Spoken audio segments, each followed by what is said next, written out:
I'm going to get, let's get back to this computer.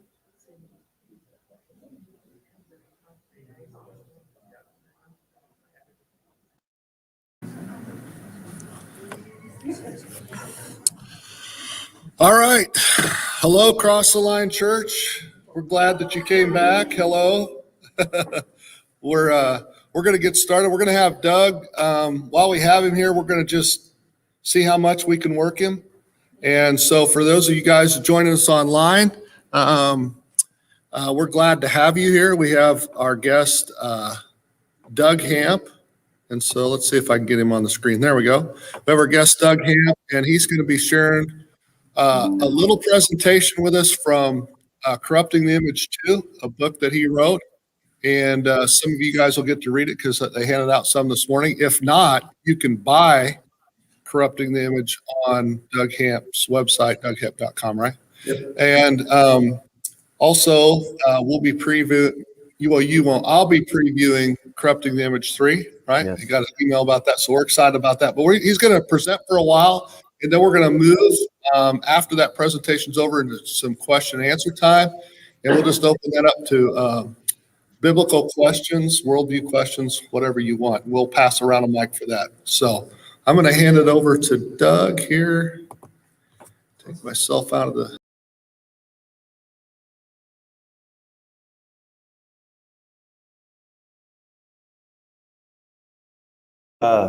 Thanks, guys, for coming back. It's really great to see you again. And I'm really excited about presenting this information. This is from my new book, Corrupting the Image 2. And I'm talking about reclaiming Mount Hermon and a really interesting and mysterious inscription that was found on top of the mountain. So let's get into that. This will be a lot of fun.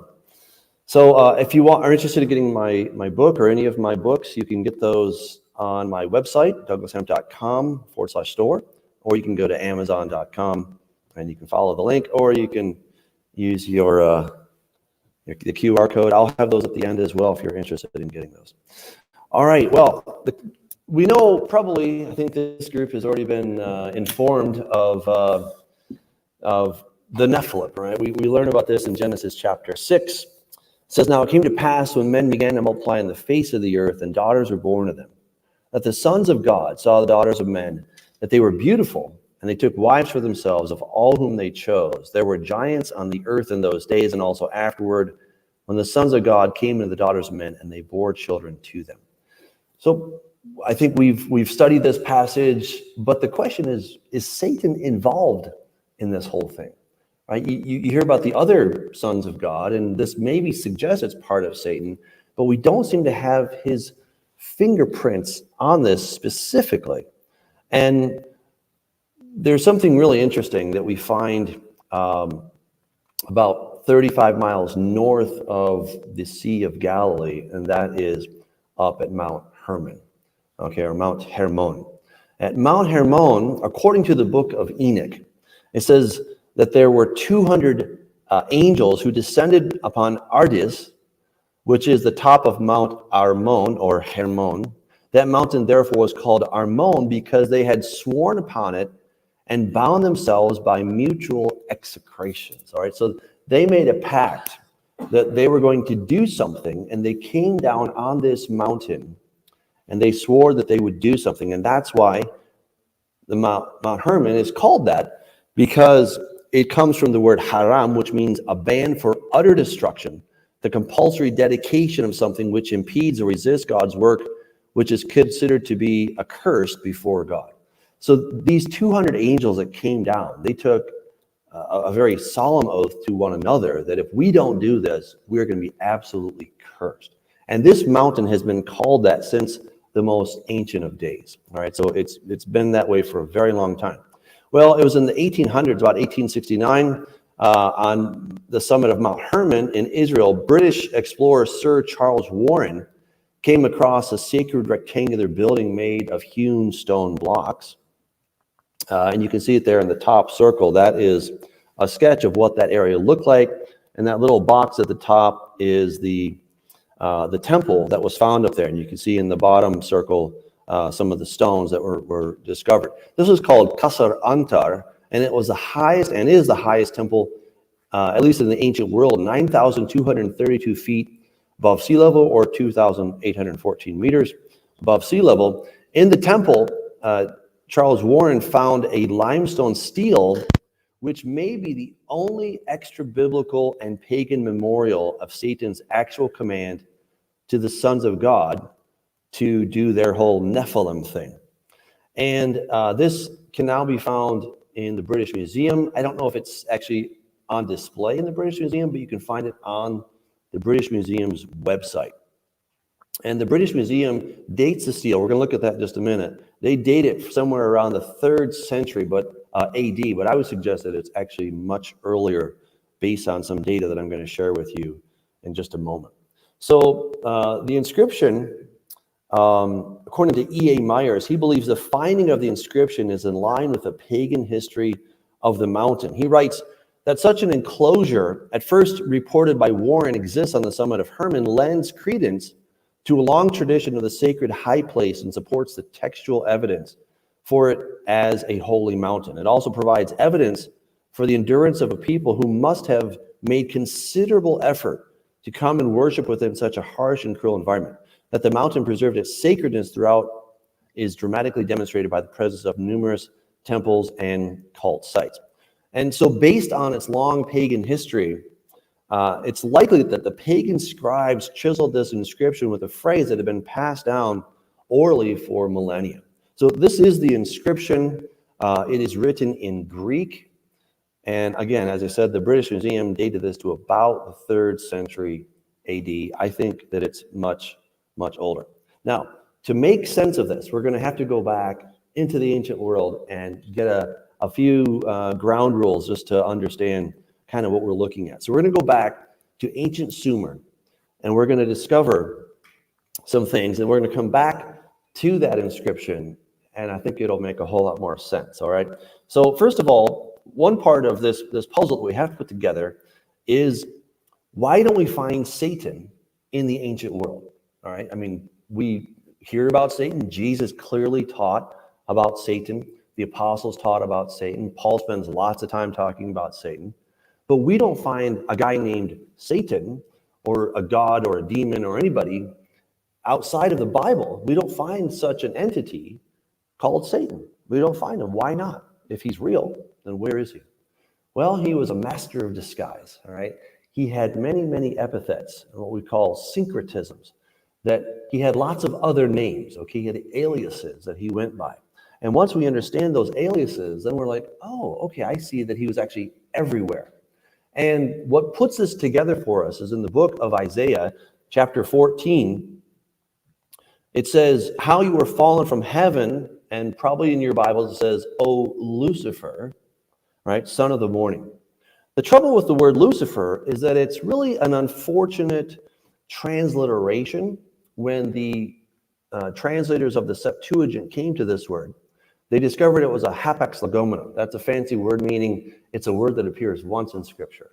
And so they weren't quite sure what to do with this, and so they translated it as Eos Phoros, which means dawn bearer. And that's where we get Luz Pharos, right? The bearer of light, and that's how we get that name. It's really an unfortunate transliteration. So the bottom line here is that Satan's name isn't Lucifer. I don't think you need to start correcting everybody because it's too late for that. But you guys can understand that that wasn't actually his name, all right? And what we have in the Hebrew is O Halel. Halel, I have a friend who's an ancient Near Eastern scholar, and he did a great paper. He showed that Halel is equivalent phonetically to the Sumerian Enlil and the Akkadian Elil. This has huge implications for our study, because what it does is it connects the dots and shows us that Satan, or Lucifer, if you will, Halel in the Bible, was actually known as Enlil in the ancient world. And once we have that connection, now we can discover all these other names.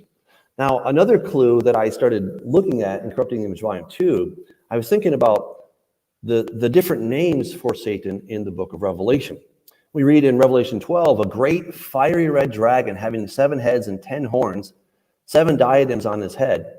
So the great dragon was cast out, that serpent of old called the devil and Satan. And we see that repeated in Revelation 20, verse 2. Well, we find this fiery red dragon all over the place in the ancient world. So that picture on the bottom, you can see that is what's called the Mushhushu. That is on the walls of the Ishtar Gate of Neo-Babylon. That was Nebuchadnezzar's Babylon. And look at the coloring of that thing. Oh, it's red. It's red. Okay. And the Mushhushu was called a red dragon. In the so-called Labu myth, Enlil sends the Mushhushu to wipe out noisy mankind. And of course, in Genesis, we find that the Nachash, or Satan, desired to destroy mankind. It's interesting in Daniel chapter 7, verse 4, like a lion, and it had eagle's wings, and it was lifted up from the earth and made to stand on 2 feet like a man, and a man's heart was given to it. In the picture above, you can see that same dragon, the Mushhushu dragon, is standing on 2 feet, right? So we find these same parallel ideas. Now, I just want to make this very clear, because when I was studying at the Hebrew University of Jerusalem, I heard this all the time from people that were studying the ancient Near Eastern literature. And they were very much of the opinion, and so were my Bible professors, they were of the opinion that, well, most things in the Bible were not really original to the Bible. They were just borrowing from the ancient Near East. I don't believe that at all. I would say, yes, there are parallels. We see very similar themes, but it doesn't mean that the Bible was borrowing from those guys. Rather, the Bible is giving us the true story, and the pagan stories are perversions of the real thing. Now, they understood it in their own way, and we're going to see that in just a moment, but we have the same characters, we have the same basic plot line, that something happened, there's been some kind of split between the gods, but the Bible is telling us what the real God of heaven has been doing, and the pagan stuff is telling us what the pagan gods are doing, right? So we see similarities, but they're not the same story at all. And the Bible didn't just steal those ideas. So I want to make that very, very clear. But what Daniel is seeing here is he's seeing this dragon that's made to stand on 2 feet, a fiery red dragon, mind you. And this is depicted here in this picture. We read from Franz Wigerman. He writes, the Mushhushu is seen walking like a beast and standing like a man, a symbol of the strength of Marduk. Wow, right? I mean, this is what Daniel saw, and this is, of course, what he describes. Now, as time went on, there were various names given for this fiery red dragon, who is Enlil, who is Satan. Okay, so we're talking about Satan here. These are all variations on a theme.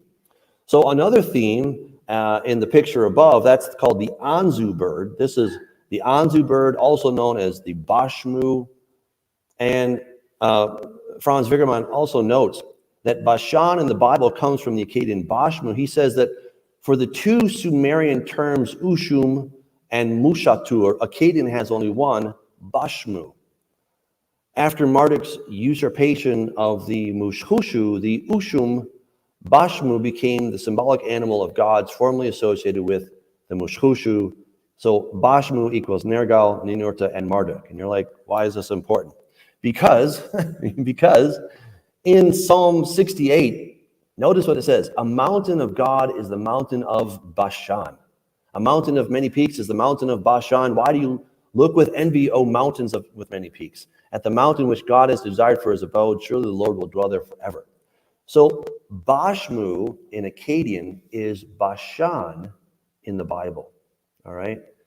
So that is very interesting.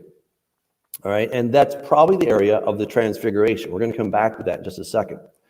Still looking at this Bashmu dragon, we read in the Dictionary of Gods, Demons, and Symbols of Ancient Mesopotamia, this creature may be the 7-headed Hydra killed by the god Ningirsu or Ninurta, also referred to in spells. So they already had a 7-headed dragon. And what was the name of it? Bashmu. which in the Bible, Bashan. Remember a certain giant came from that area? Og of Bashan, right? That's the connection that we start to make. And that becomes incredibly significant. We also read of Eresh Kigal, queen of the netherworld, who rules the dead, is associated with the constellation Hydra. The Babylonian constellation Hydra looked like a snake drawn out, like the forepaws of a lion, no hind legs, with wings and with a head comparable to that of the Mushushu dragon. Its Babylonian name was probably Bashmu. Eresh Kigal's messenger, Mutum, or death, has the head of a Mushushu dragon. So we keep going back to the same theme. All of these different iconographies are pointing us to variations on a theme of Satan, the great dragon, who is also Enlil. All right, this is going to become more important as we go on and we consider the inscription and then how Jesus overcame that and reclaimed the mountain of Bashan. So in the lower corner there, you can see another depiction of the Bashmu dragon. There it has no hind legs, but has some forelegs.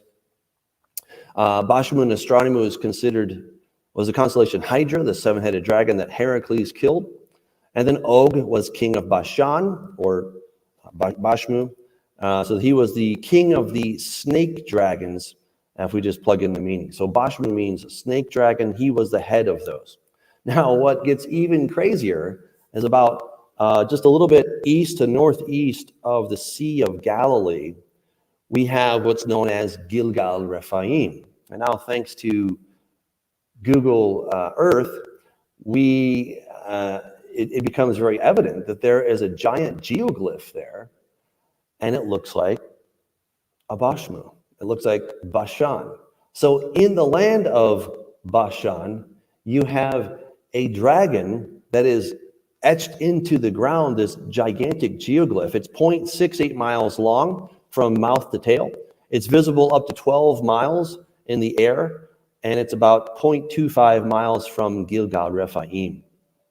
And at the west side of the picture, there appear to be two eyes. Astounding. And then when you do the comparison between the Bashmu from the Mesopotamian depictions and you compare that with the geoglyph, there's a pretty compelling comparison there. They look very, very similar. All right, so that gives us some background. Now we have to just unpack one more thing, and then we'll get over to the inscription. So we're thinking about Enlil. All of those different dragons were variations on a theme of Enlil. Enlil is Halel in Isaiah 14, who is Satan. All right, you're sticking with me here?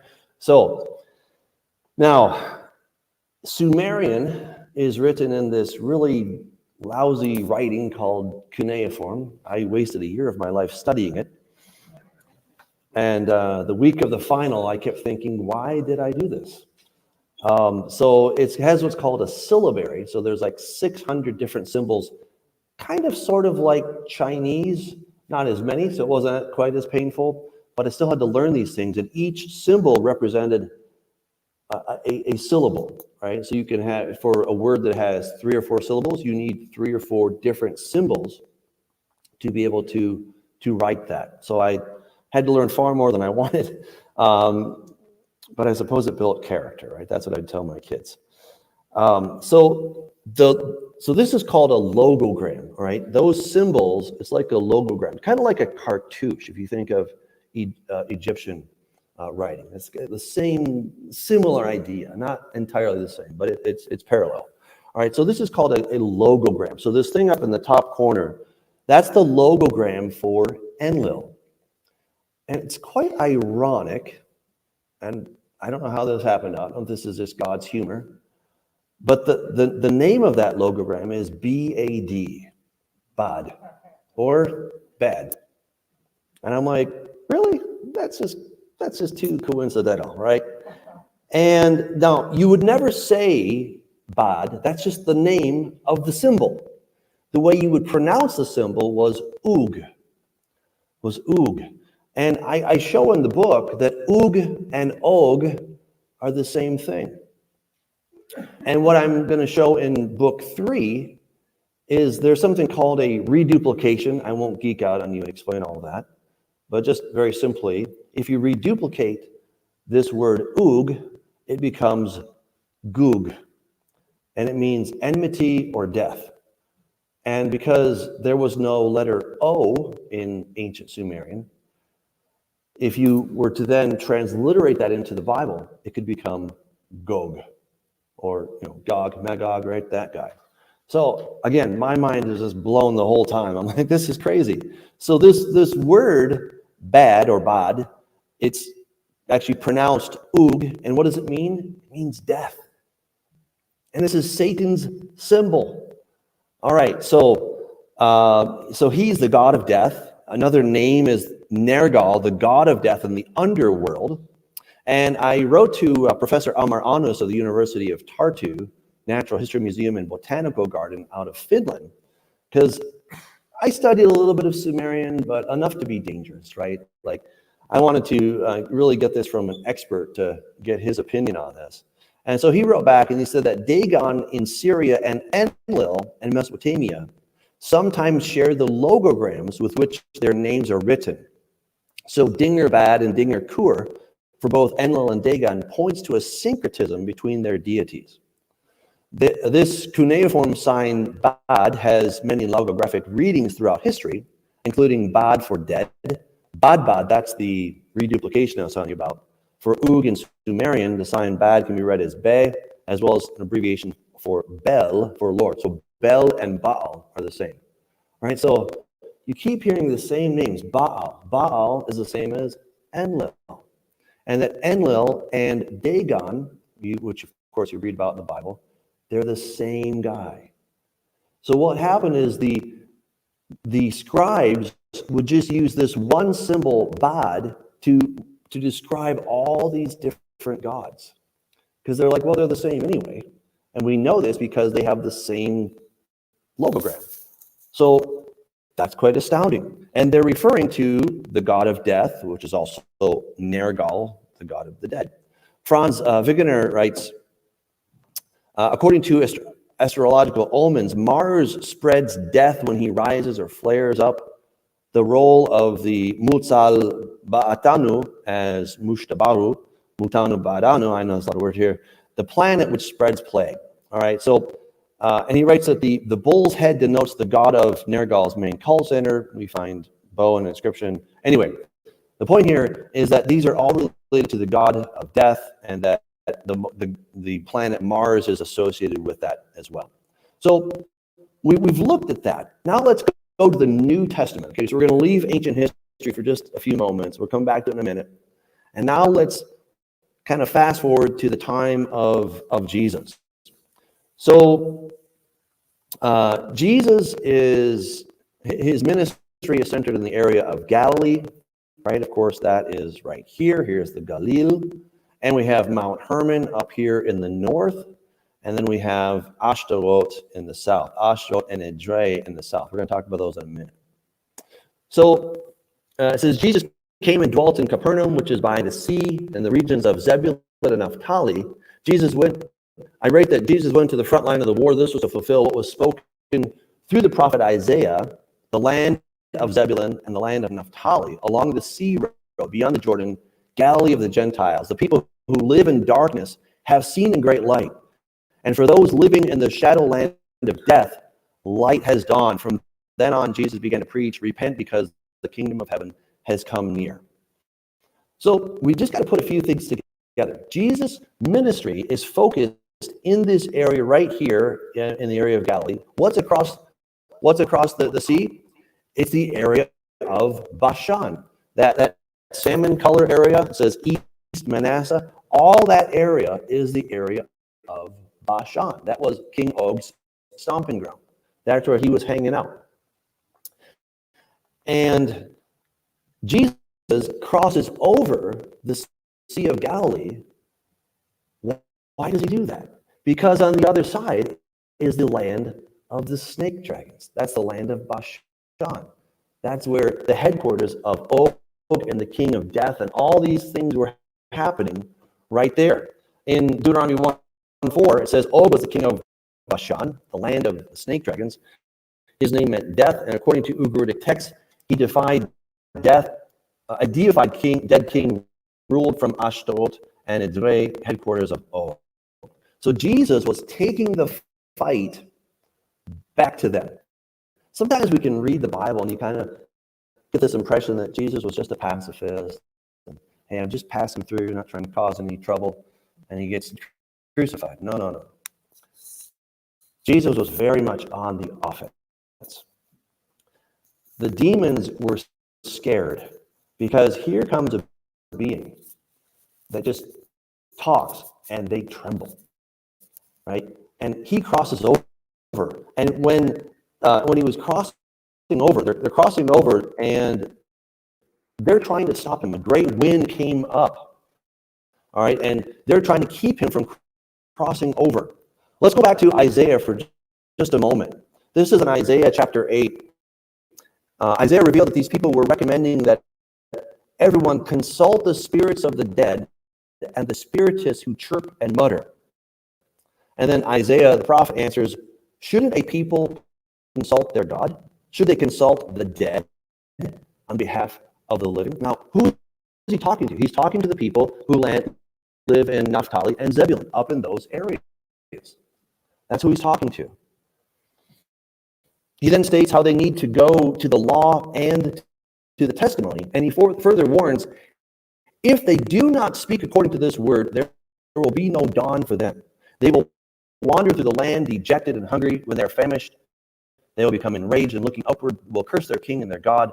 They will look toward the earth and see only distress, darkness, and the gloom of affliction, and they will be driven into thick darkness. And we read in Isaiah 9:2, I think a lot of us are very familiar with this passage, in the territories of Zebulun and Naphtali, a light has dawned on those living in the land of darkness. Why was it called the land of the darkness? In fact, it was called the land of the shadow of death. Why? Because they were living in the shadow of death. They were living right next door to Mount Hermon and to the area of Bashan. So Mount Hermon is called Bashan, called Mount Bashan. And the whole area there is called the Bashan. And Bashan refers to those snake dragons that we looked at already, who are Satan, the god of death. Right, so it all comes together. Now, looking at Ugaritic text, so Ugarit is an area up in Lebanon. It's on the coast, and writing around 1200 to 1400 BC, they recorded a Rephaim, or a Nephilim god, who was called King, that was his name, and was in the area of Bashan. And they state that it was the abode of the god Milek, so Milek means king, the deified kings, the synonym of the Rephum, okay, which are the Rephaim. So they understood, this is an extra biblical text from 12 to 1400 BC.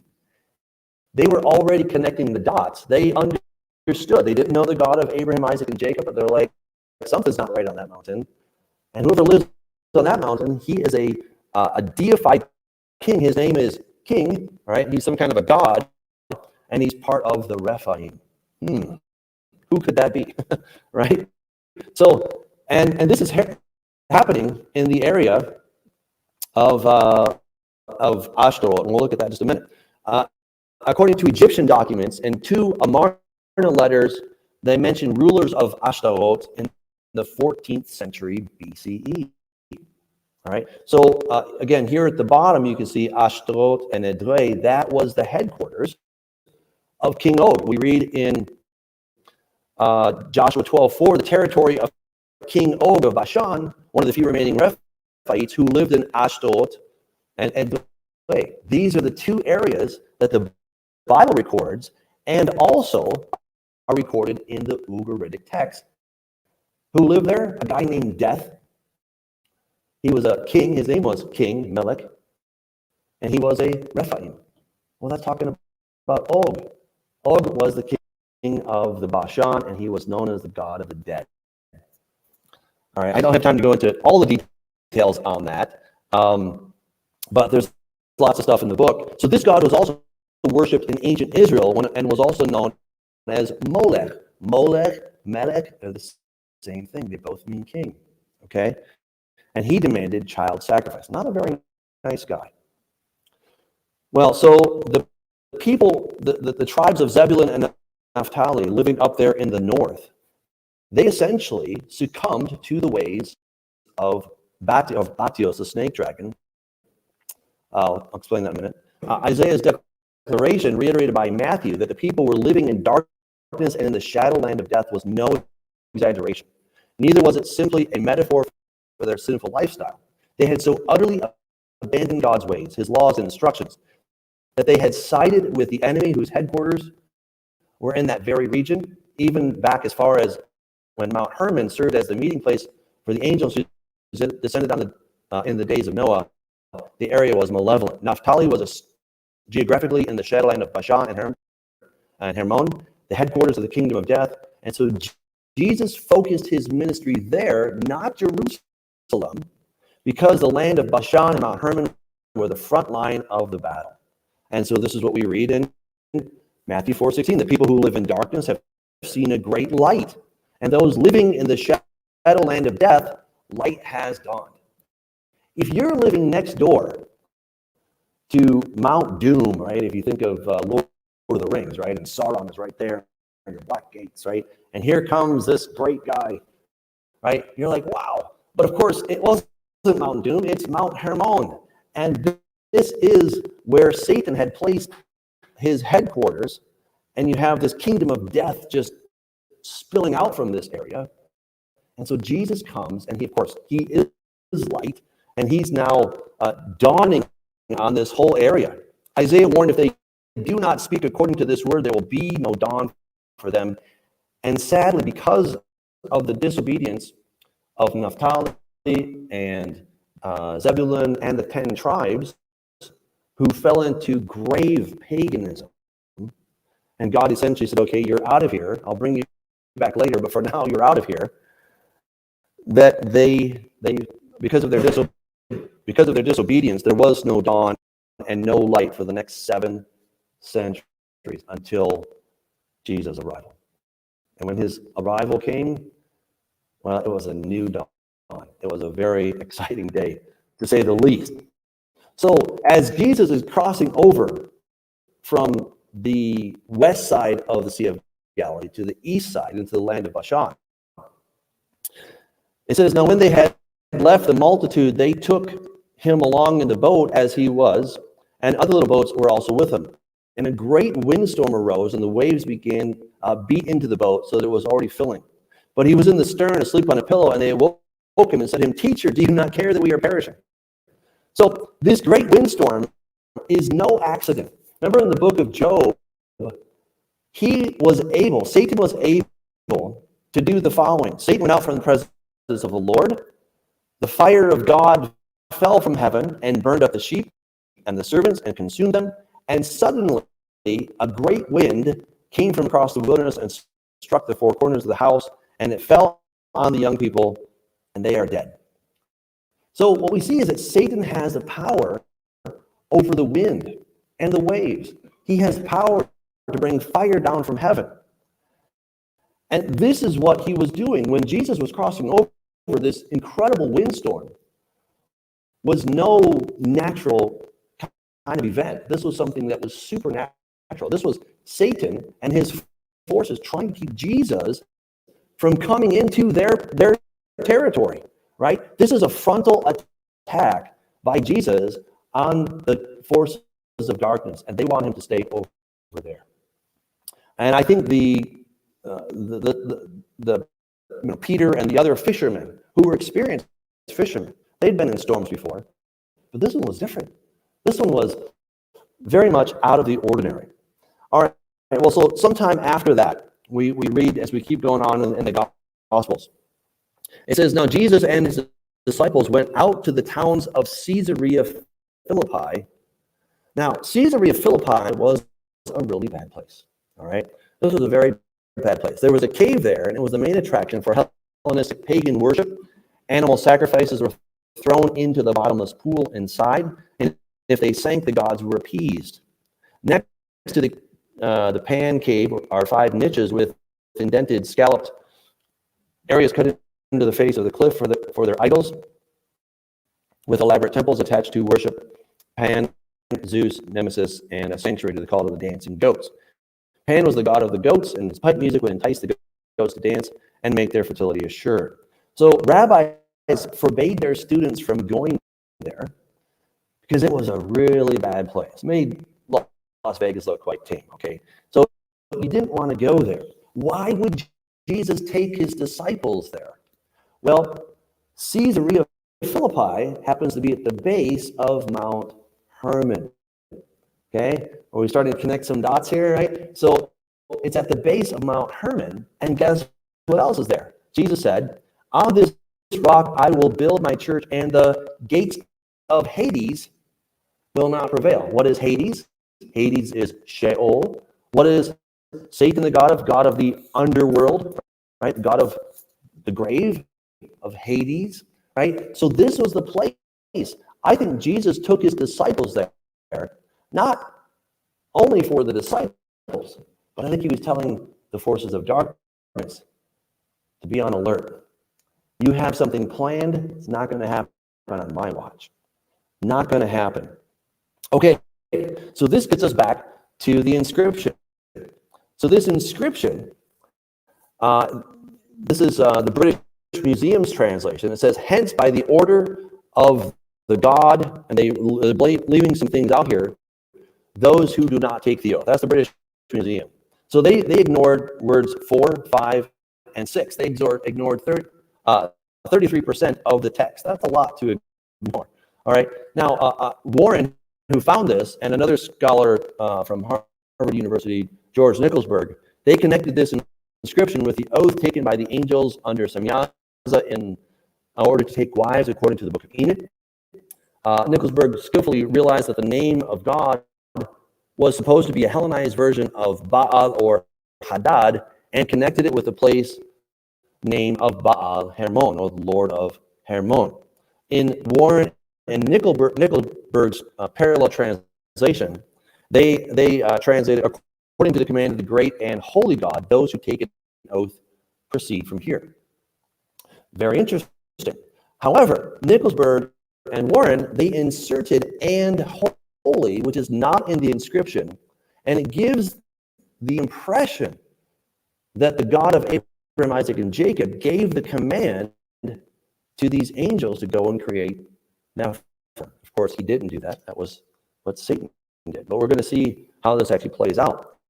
In the book of Enoch, it says the holy and mighty one is mentioned, yes, and the angels that descended and took the oath acted in opposition to the holy and mighty one's decrees. We read, and now to you, O holy one of heaven, speaking of the God of Abraham, Isaac, and Jacob, the souls of men complain, saying, obtain justice for us.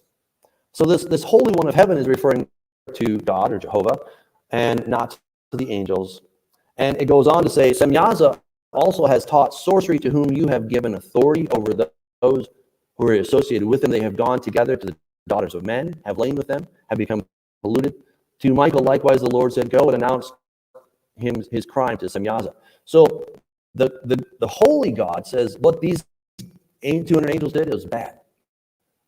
So we have to understand what this text is actually getting at. This is the uncial text of the inscription, written without any spaces, because that's how they wrote it. So I normalized it. I was looking at this translation, and I kept looking, and I came across Nicholsburg's translation, and I thought, something just doesn't seem right. So I went and found the inscription in the British Museum's website, and I looked at it. I stared at it for a very long time. I'm like, something's not working out here. And I found 2 words that don't work out. So I'm going to kind of go through these just so you get a sense of what is in this inscription. So kata kalevsin theu, this is the 3-word phrase that's found in inscriptions and papyri. It's a very typical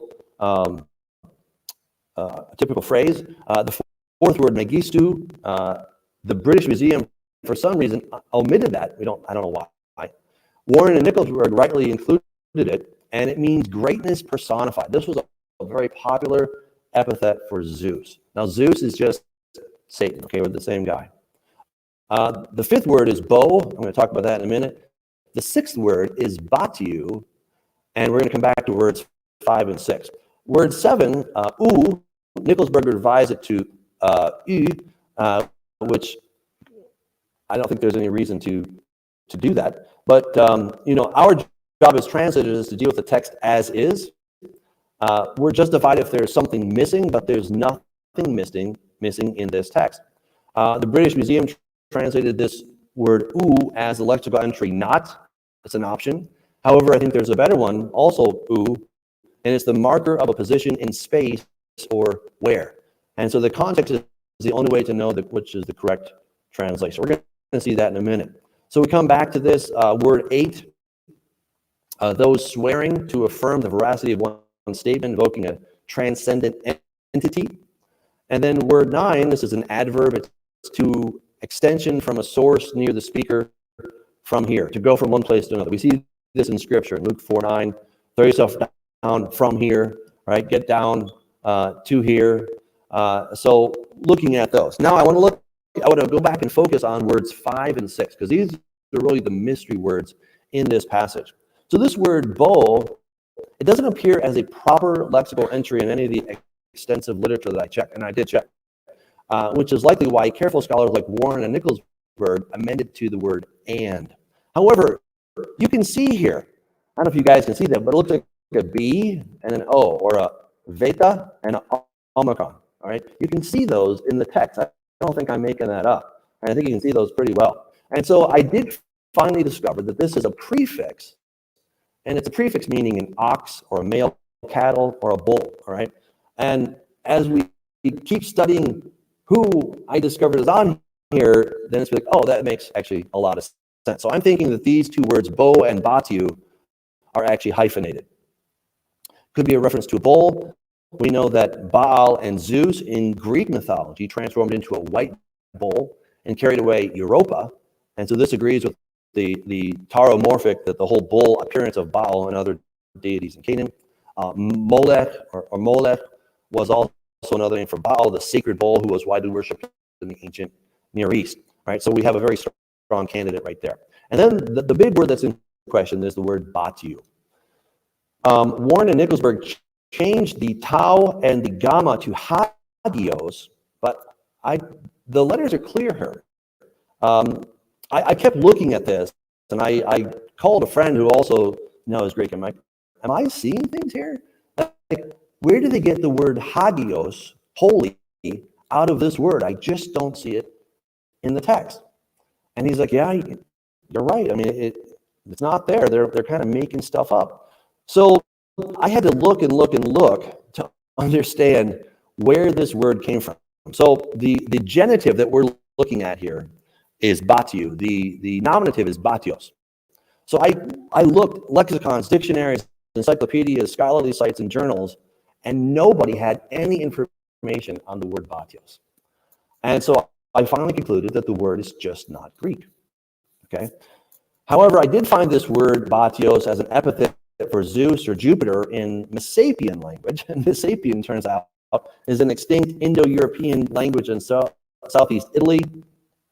And a leading Messapian scholar, Alf Torp, from 1853 to 1916, stated, hardly more than a few words can be said to have been separated and translated with any certainty. The language has roughly 300 extant inscriptions dating from the 7th to 6th century to the 1st century, and the majority of the inscriptions come from a cave called Grotta Porcinara in southern Italy. So several Greek inscriptions from the site are dedications to Zeus. Batios, or Batas, may have been the Messapic name of the god, who also appears to have been equated with Zeus, appearing in the Greek inscription of Zeus Batios. All right, so we find that in Greek, we find it in Latin as well, and there it's Jupiter Optimus Maximus Batios. Okay, so that's sort of interesting. Scholars didn't know what Batios meant. They're thinking maybe it's a local deity, but I'm thinking, wait, this word appears 2 places in the entire world. One is 9,000 feet up on Mount Hermon, and the other is in a cave in Italy. What's going on with this word. Why would it be there? And it cannot be a local epithet. It can't be a local name for a god if there's no location known as Batios in southern Italy. It's just not possible. So it has to be something else. If we're going to have a local epithet, there has to be a name like Baal Hermon. That makes sense because we have Baal is connected with the word Hermon. That's a real possibility. So looking at some of the evidence, Annick Fennet says in Les Dieux Olympiennes et la Mer, she says, according to the cave dedications and ceramic graffiti, since the 6th century BC, a Messapian Zeus Batas was honored there, recognized as Zeus Batios by the Greeks, designated also later as Jupiter Optimus Maximus. Caves are mainly devoted to Zeus. These Messapian places of worship dating back to some of the 7th century were frequented by Greek sailors who somehow appropriated them. Interesting. Catherine Loma says the sanctuary has attracted many worshipers from beyond the region. It may have only been accessible by boat in antiquity. So you're looking from inside this Grotta Porcinata. We're looking out to the sea, and this is where a lot of these inscriptions were found. And again, they found these dedications to Zeus Batas. And Annick Fennet says the dual name of Palestine and Urania suggests a Semitic and Oriental character. I contacted Professor Paolo Gensini of the University of Portuguesa, Italy, who is an expert in Messapian texts. And he says that the Greek and Latin texts from Leuca are all written by and for sailors. And that's what I started thinking, and collecting a little bit more data, what I was able to put together is that you have Semitic-speaking sailors, probably Phoenician, from the area of Tyre and Sidon, who had Mount Hermon in their backyard, which is the only other place where we find this word Batios, where it's been found, and now in this cave in southern Italy. So basically, these sailors are coming from the area of Phoenicia, where they are already worshiping the god Batios, and they're writing inscriptions when they get safely to their destination in southern Italy. Pretty cool stuff. And so you have Bat, and then you have this Eos ending. The Eos ending is just for Semitic-speaking people.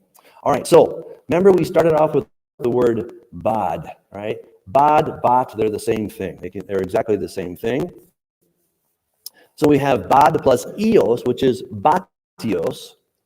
And so this just makes it into standard Greek.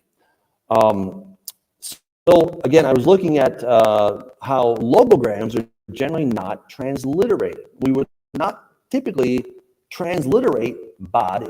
The word is actually Ug for death, right? And so this was kind of a mystery to me. Well, I have to thank Professor Amar Anus, who helped me track down some of this stuff. Alfred Bossier was the first to work systematically in Babylonian liver omen texts. All right, so if you can believe this, there was a job in the ancient world where you would open up an animal, take out its liver, cut it in half, and then you would read this thing. So I don't know how you read a liver, okay, but this was a real thing, right? People did this. It was a very specialized thing, and you could tell the future or something like that. Well, Alfred Bossier was working on this liver omen text, and he saw that the liver in these texts was consistently written with the Sumerian ideogram or logogram har. And he at once concluded that this was the etymology of the Latin word har uspex. Okay, so spex is to see, right? And then the word har is from Sumerian, and it means liver. So he figured out this word that nobody could figure out the etymology of it. Why is a haruspex a guy who looks at livers for a living? Because this word har is coming from ancient Sumerian, and that's because this practice of reading omens or reading livers came out of ancient Mesopotamia. And then they exported that to the rest of the world. It's pretty amazing. So Amar Anus notes in this case that a logogram may have traveled between cultures as a certain learned word, just like we have words in English like coup d'etat, right? We say that in French. We kind of know what it means, but we kind of don't know what it means. But we use it all the time, all right? And we understand how to use it. So here's a word that's coming from Sumerian, but it's become fully Latinized. And it's an otherwise unpronounced logogram that was transliterated in the West and fully Latinized as a compound word, half Sumerian and half Latin. And so the conclusion that the logogram Bad or Bat for Enlil, Dagon, Ishtaran, the dead, Nergal, Mars, all these guys, they're all the same person, Satan, was understood and consciously syncretized by scribes, transliterated, and then Hellenized with the eos ending in a similar fashion to haruspex. So in other words, Batios was the simplest way to write all these gods that we're talking about. They're all the same God, but with different various names. There's one way to express them as one, and that is with the word Bad, and then put an eos ending to make it a fully Latinized word. So we find this word Batios on the text, and it tells us that who gave the command to the 200 angels? It was none other than Satan himself. He was the one who gave the command to those angels to come down. And then if you put Bo and Batios, you have this bull god Batios who was giving the command. And so the translation I ended up with is, according to the command of the great bull god Batios, those swearing an oath in this place go forth. So the 200 angels, they took an oath. Again, Hermon, Mount Hermon means oath. They took an oath when they came down that they were going to do this thing at the command of the great bull god Batios, or at Satan's command, they were going to do this thing. Wow. All right, so this is the oath that they took. All right, so again, we have Jesus at the base of Mount Hermon. He's at Caesarea Philippi, the gates of Hades. This was an actual place. And he says the gates of Hades will not prevail against it. And then after 6 days, it says Jesus took Peter, James, and John and led them up on a high mountain, apart by themselves, and he was transfigured before them. Well, so all of this goes together, okay? So commentators, they view the gates of Hades as defensive measures trying to protect Hades from attack, yet we know that Satan's kingdom is on the offensive, and gates are not a defensive barrier, but they're gates to the portal releasing forces of darkness upon the world. And sometimes gate can kind of stand for the whole thing. I mean, if you talk about the gates of the city, you're talking about the whole city. So the Jewish apocalyptists believe that in the end times, the powers of cosmic chaos restrained since creation would break forth from their restraint and bring unparalleled tribulation upon the world. That is to say that the gates of Sheol or Hades would open, and the ungodly powers imprisoned in the underworld would stream out to flood the earth. So here's the thing. Satan doesn't know when the end is coming, but he always has to be ready. He always has to be ready because God told him back in Genesis, he says, because you've done this thing, there will now be enmity between you and the woman, between your seed and her seed. He will crush your head and you will strike his heel. So he's been on edge ever since that day. When you have a prophecy that someone's going to crush your head, you're constantly looking over your shoulders. And by this time, he's now figured out, Jesus just might be the Messiah. And then Jesus goes and transfigures where? On his mountain. On the very mountain where the 200 angels came down in the days of Noah, and they took this oath that they were going to go and create this race of Nephilim. Now Jesus is up there, and he's transfiguring before them. Now, the demonic powers flooding the earth, what did they think those would look like? Well, we actually know, okay? So here you can see in the pictures, this is the description of what we have in Revelation chapter 9. Remember those creatures? They look like locusts, but then they have the body of a horse, and they have the head of a lion, but then they have a man's head, and they have a scorpion's tail, and they have wings, and it even says that they have a serpent-headed tail. It's actually a serpent-headed phallus. And lo and behold, we find that very thing on a Kuduru stone from about 1200 BC. This is what those creatures look like. So from the evidence that we've gained, it seems that at the gates of Hades, Satan was preparing to release the hordes of the underworld upon the earth. And when Jesus said the gates of Hades will not prevail, in other words, those gates are not going to open, not on my watch. And then 6 days later, he goes to the top and he transfigures before them. Jesus was speaking to the entire realm of the dead, and many of which were represented by this logogram, Bad or Bat, such as Enlil, Ninurta, Og, Milk, Milko, Molech, Nergal. And he was declaring to the great bull god Batios, king of the snake dragons, Satan, stationed in Bashan, that he and his forces will not prevail against God's kingdom. And Jesus' statement was a declaration of outright war against the rulers of the realm of the dead, because the gates can stand for rulers.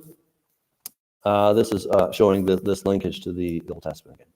So Jesus then transfigures on top of Mount Hermon, where the watchers came down and execrated themselves according to the command of the great bull god Batios. Those wearing an oath in this place go forth. God promised in Psalm 68 that he would bring back the captives from Bashan, not just a place, but the snake dragon. And it was M. Dahoud who employs Ugaritic to shine light upon dark passages in the Psalms. And he perceives that Bashan in Psalm 68:23 refers to a dragon, snake, or serpent. And the translators of the NAB Bible also opted to bring out a reference to a snake in Psalm 68:23 from the dragon. All right, so much to consider here. You also have Moses and Elijah showing up. Why are those two guys significant? Well, when Moses and company came into the east side of the Jordan, into the land of Bashan, who did they fight? Og of Bashan, right? And Og was this kind of avatar, this physical manifestation of Satan, the god of death, and he was beaten by Moses and his army. And then Elijah shows up. Who did Elijah battle? He battled the god Baal, right? He battled Baal on Mount Carmel, and that god Baal was the same. Well, Satan. I won't go into all the details, but that was the same one. And so King David in that Psalm 68 prophesied that God would take possession of this divine mountain as his own ancient abode, and would thereby evict the divine dwellers of Bashan, whom the Ugaritic tradition records as the Milkom or Melakim, the Rephaim. All right. So in Psalm 68, our God is the God of salvation, and to God the Lord belong escapes from death. Surely God will shatter the head of his enemies. The Lord said, I will bring them back from Bashan. See how it all starts to come together, right? Those dwelling in darkness have seen a great light, because Jesus comes and he is doing battle with Satan and his crew. He's doing battle with the God and the realm of darkness, the land of death, and those who dwell in the shadow of the land of death. He's doing battle with those demons. And this explains why we have so much demonic activity that was happening in those days around the area of the Galilee, because it was full of demons. Like, this was their headquarters. And Jesus marched right in there to do battle with them and to take back Mount Bashan that Satan had claimed as his own. And Jesus says, it's mine. I'm taking this back. So we see this in so many different references. Bashan, the divine mountain, is simultaneous the infernal sphere from which the God of Israel promises to make his faithful return. And this coincidence of the celestial and infernal levels is congruent with the Canaanite mythology that locates here the abode of its deified dead kings, as the Rephaim, etc. And God says that he's going to bring them back. He's going to defeat. In fact, he says, the gods that have not made the heavens and the earth shall perish from the earth and from under these heavens. God is going to, God will shatter the head of his enemies. Psalm 68:21. Satan didn't know and still doesn't know exactly when the end is coming, right? And he probably was freaking out right at this point. Jesus is transfiguring and he's thinking, uh-oh, is today the day of the Lord? I didn't have that on my calendar. What am I supposed to do? I didn't know that was planned for today. And as Jesus and Peter, James, and John are coming down from Mount Bashan, from Hermon, he tells them, don't tell anybody about this until after the Son of Man has risen. Like, what? Why wouldn't we tell people? Because Jesus had a plan. He was on a mission. He was doing battle. Now, here's what, this is just beautiful. This really gets me. In Psalm 22, it says, many bulls have surrounded me. Strong bulls of Bashan have encircled me. They gape at me with their mouths like a raging and roaring lion. So if you've studied Psalm 22, you know that it's quite an incredible prophecy of the suffering of the Messiah, right? That his bones would be out of joint, that they divide my garments, right? They cast lots for them. It's so on the money. But then you're like, the bulls of Bashan, I don't remember any bulls of Bashan circling Jesus. However, once we understand that Bashan is Bashmu, and Bashmu is another name for Satan and all of his cronies, that it's talking about snake dragons, it's talking about demons. Oh, this is giving us an insight into the spiritual realm. We see things that are happening in the physical realm, but then we also see what's happening in the spiritual realm. And this is what's so powerful. Satan has been on edge since the very beginning that somebody's going to come and crush his head. And so he's trying to keep a lookout for this guy and try to stay a couple steps ahead. Jesus then says the gates of Hades are not going to prevail against my kingdom. And then he takes Peter, James, and John to the top of Hermon, and he transfigures and he shows the glory of the kingdom. Wow, these are really impressive feats that he's doing. These are basically shots across the bow of Satan's boat. You better get ready for war. So what does Satan do? He gets into high gear. I better take things into my own hands. He then possesses Judas. And of course, Judas then betrays Jesus with a kiss. And before you know it, Jesus is on the cross. The Messiah, the one who is going to crush my head. Looks like you won't be doing that now, says Satan. Because guess what? You're now dying. You're on a cross. And the prophecy said that you're going to crush my head, but soon you will be joining my kingdom. You'll be under my domain, under my authority in my kingdom of death. And they're gaping their mouths at him like raging and roaring lions as Jesus is there on the cross, willingly enduring it, enduring the shame for the joy that was set before him. Not only from people, not only from the scribes and the Pharisees and the priests who are wagging their fingers, but the very demons themselves, the bulls of Bashan, saying, son of man, you're a loser, you're nothing. You lost, we won. This world is ours forever. And Jesus, like a lamb, was silent. He said not a word. But can you imagine the shock on their faces when he went and he preached to the spirits in prison who were formerly disobedient when once the divine long-suffering waited in the days of Noah? Oh no, who have you brought down here? You brought the Son of Man, the King of Kings, down to our domain, our kingdom of death. We can't hold this guy.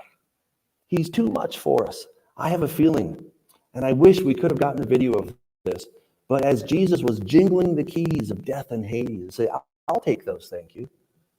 You will no longer need those. So the angels who did not keep their proper domain, but left their own abode in everlasting chains under darkness for the judgment of the great day, Jesus proclaimed to them their defeat. The ones who were formerly disobedient in the days of Noah. And then when he resurrected, Satan knew he was defeated. It says, you ascended on high, you led captivity captive. You have received gifts from among men, even from the rebellious that the Lord might dwell there. Of course, Paul quotes that very thing. Jesus defeated death, the king of death, by dying and going to the kingdom of death and taking the keys of death. And then he won. I love it. It's such an incredible story. And so this is the epic of Mount Hermon, and the inscription there, it tells us that Satan is the one who sent the angels on their quest.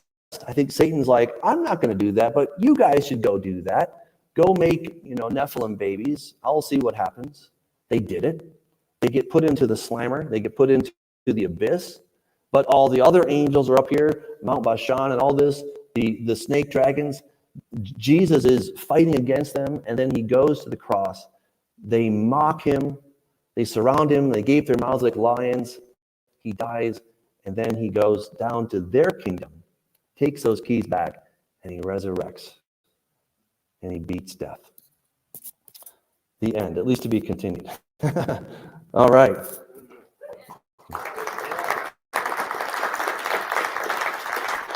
And can you mess with your sound cord? It's a little crackling on the online. Just the one that's coming out of the computer. It might be the stream. Better? Okay, so you think you want to be a Bible scholar? Just learn all of that. You can kind of see why we use Doug's stuff for our Bible study, because you're not smarter than him. And so that's why we use his stuff and not yours. And it's really hard. It can be very difficult, because this might not be the stuff that you take off the Christian bookstore shelf either. And so we want to make sure that we have a biblical worldview. That's why we have a class. But we have some questions. So one of the things that we wanted to do was take some questions online. And so we already have a few of those. Let's look at the first one here. We got Hillary back there. I think it'll pop up on the screen. Can you see it on your screen? Oh.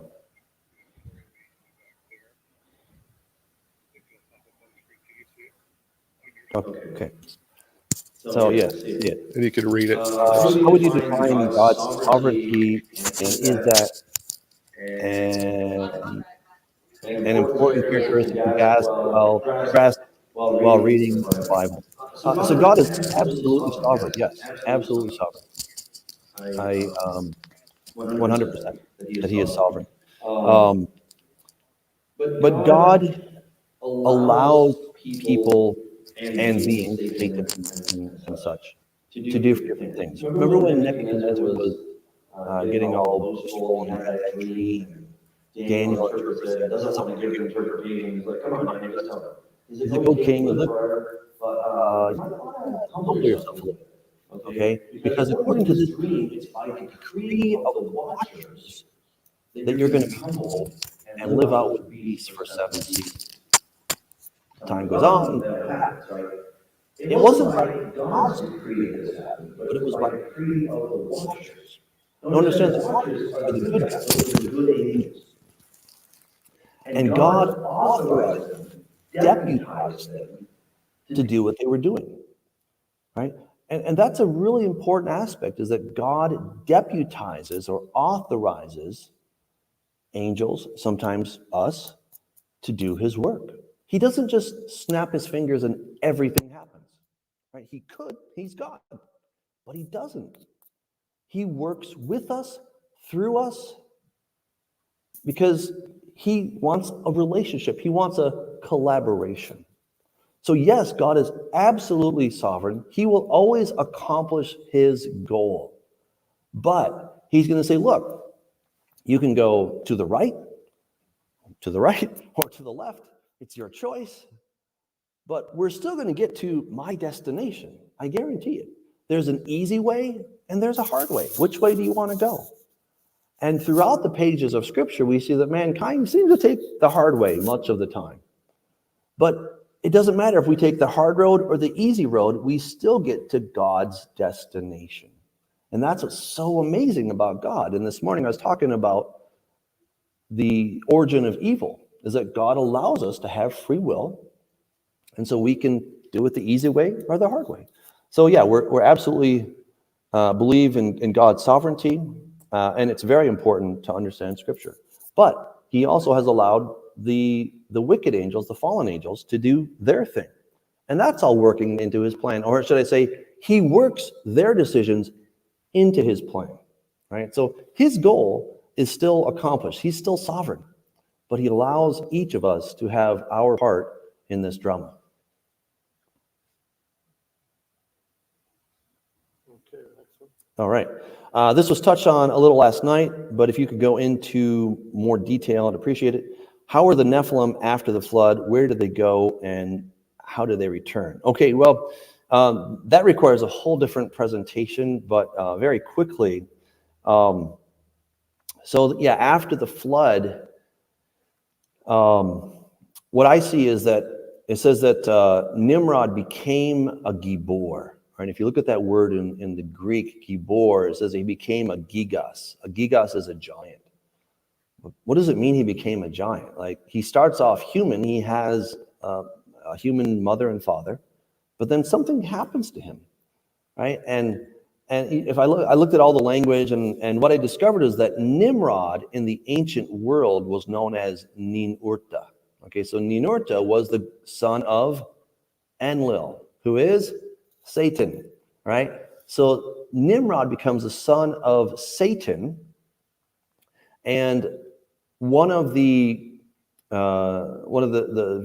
important features that Enlil held were what was called the Tablet of Destinies. And whoever held the Tablet of Destinies had authority over the affairs of men and could decree fates. But Enlil, for some reason, gave this to Ninurta. So Ninurta became the embodiment of Enlil's will. He even held what was called the Enlilship. And Enlil, interestingly enough, he had usurped this authority from who? From the creator god, An. And every year they celebrated the death of the creator god. And now all that authority from Anu, the Anuship it's called, is transferred to Enlil, and then he gave the Enlilship to Ninurta.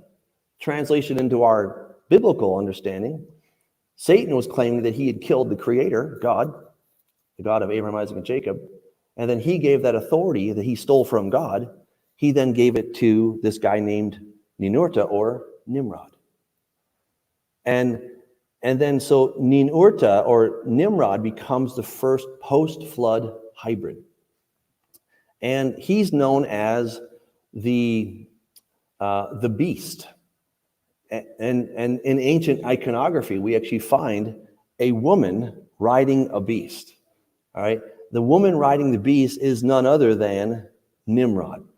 And in the text of Revelation, it says that the beast that was, is not, and will ascend out of the abyss. Who could that be? Well, we have it right there that this is talking about. This is talking about Nimrod. Let me bring up this this thing for you. This cylinder seal from about 2200 BC, because this thing is kind of mind blowing. I think you got to see it to believe it. So, see if I can make that big enough, and I will share my screen with you.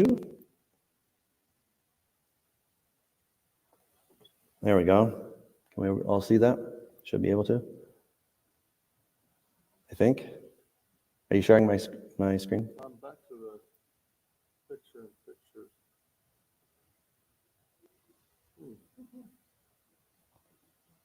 Okay. You got to click the other button.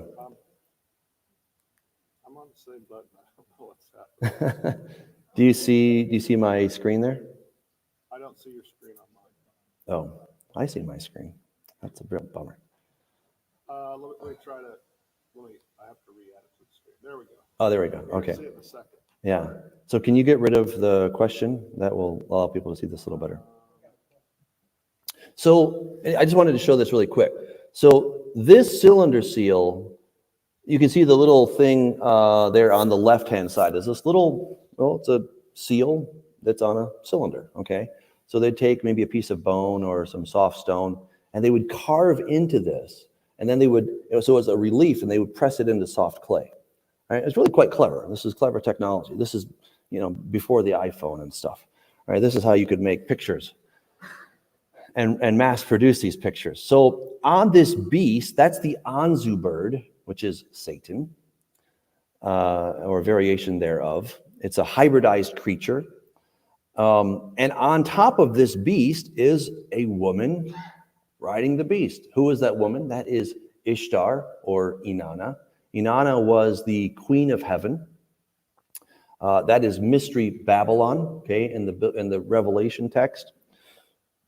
So she's riding this beast. So I said it's Satan or Enlil. It's true, but it's an amalgamation of both Enlil and Ninurta, or Nimrod.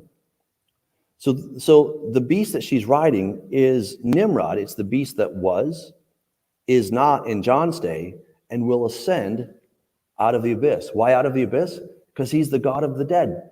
He's the God of the abyss. And so this is what's going on in the ancient world. They already had a sense of this, which is just so incredible. So, yeah. Okay. Where do demons come from? Are they different than fallen angels? Yeah. So, Kenny, I explained that in detail in the book. I only mentioned that because I can't mention all the details right now. But I'm absolutely convinced that demons and fallen angels are the exact same thing. And I know people have sometimes stressed that they're very different, but they're not. They're just not the same thing. They're not different. They are the same thing. So the word demon, it comes from the Greek daimonia. And daimonia is a mighty one. In the Hebrew, the word is actually Elohim.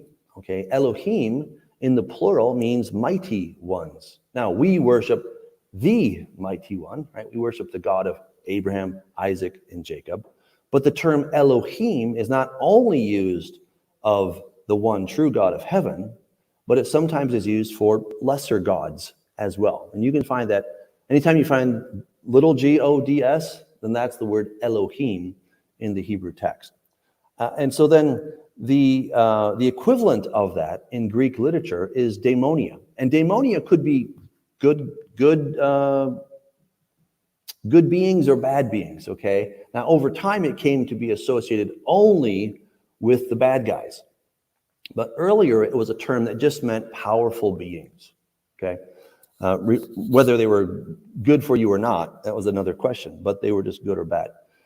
So, in fact, the term fallen angels, we never see that term, that phrase, we never see that in the Bible.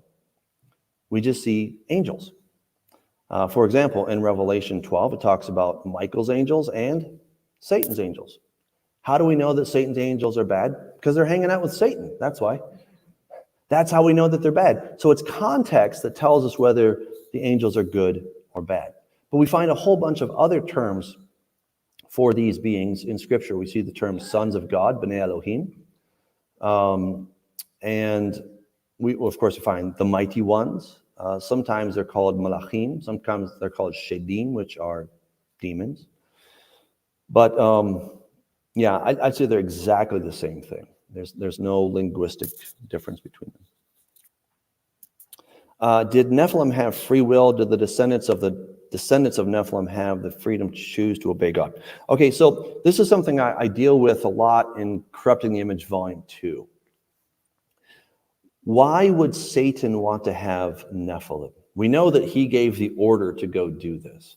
All right, and it's not a simple yes or no answer, okay? So there's a fair amount of moving parts in this, but I'll try to simplify it.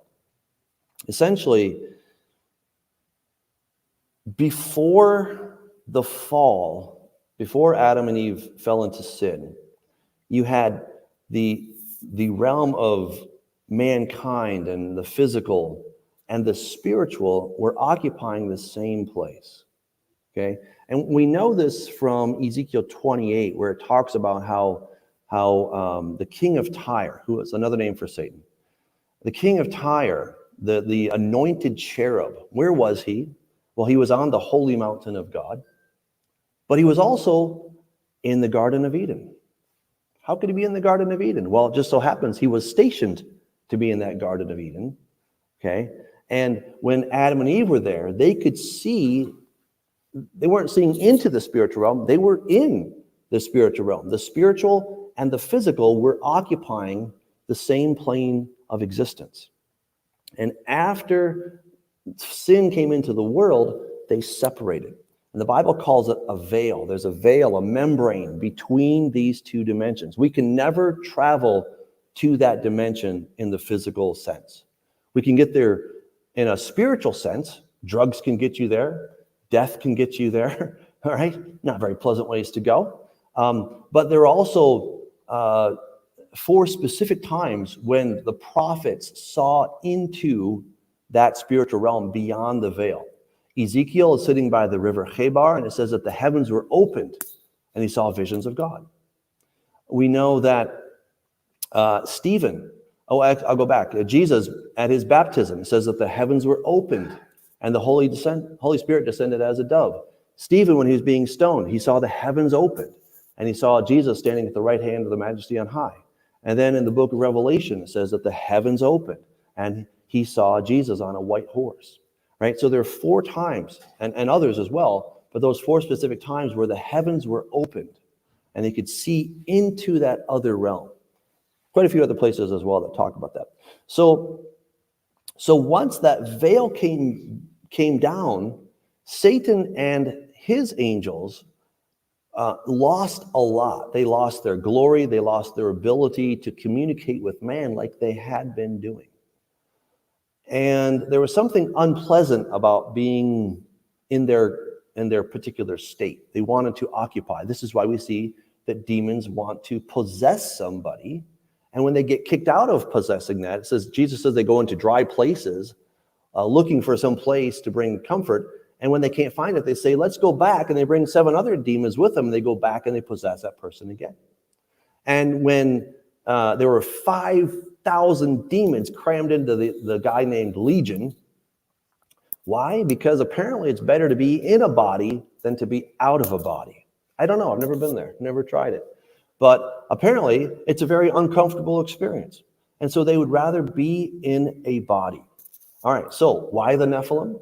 Because they wanted bodies. Right? They needed, okay, I don't want to get punny, but they needed somebody. Okay. So I know. Why didn't the ghost go to the party? He had nobody to go with. This is the same idea. The demons need a body. Okay, it's more comfortable to be in a body. And when you have a body, you can directly affect the human world, the physical realm. And so that's what I argue in Corrupting the Image 2, is that the reason was to create biosuits. Okay, they were creating them avatars for themselves so that they could all have this physical body, this avatar, and then put their essence in it. Kind of like the movie Avatar, all right? If you've ever seen that, you know what I'm talking about, right? That they create some kind of an alien body, but there's no life in it, right? Until they put this man's essence or his soul or whatever you want to call it, and he occupies that, and then he can be part of it. I think that's the basic idea. There we go. Oh. Yeah, well, let's do these, and then we'll come out to the crowd. We'll do that pretty soon. Do you believe we have a DNA change when we become a believer? Maybe. I think it's impossible to prove that. I mean, maybe it is, but I have no idea if you can prove that. It does say in 1 John 3:9, it says, no one having been born again continues to sin, for the seed of God dwells in him. All right. So it's entirely plausible that when we become a believer, that there is some kind of a genetic change. But I want to hasten to add, I cannot prove that, all right? So that's speculation, but it's at least possible. Okay, this is, could you discuss? Yes.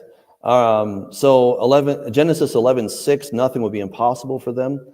You know, when God made us, he made us very powerful creatures, very, you know, with all kinds of ability.